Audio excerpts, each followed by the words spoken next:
Economy, the crisis in eastern Ukraine, and the international sanctions against Moscow. Just some of the topics Russian President Vladimir Putin addressed in his annual call-in program.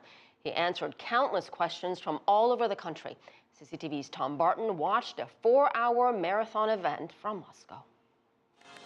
Chief among the topics in the phone-in was concern over Russia's financial downturn amid fallen oil prices and Western sanctions over the Ukraine crisis. Mr. Putin said that Russia was coping with the economic situation with record oil production in 2014 and a record harvest. It is unlikely that we should expect the lifting of sanctions because it is a purely political issue.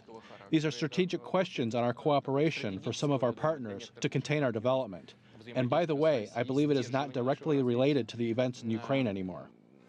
The Russian ruble currency has recently been strengthening after losing nearly half of its value against the dollar late last year.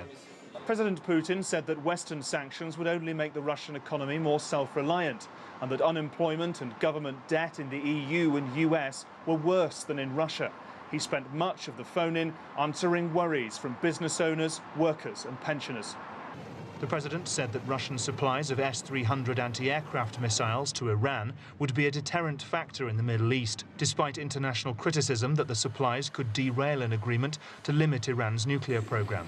When it came to fighting in eastern Ukraine, Mr. Putin blamed Kiev, saying they were not trying to implement the latest ceasefire, while protesting Russia's innocence.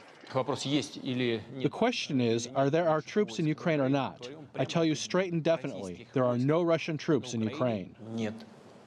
More than 3 million questions were received, a record for all of Putin's call-ins since his first one in 2001.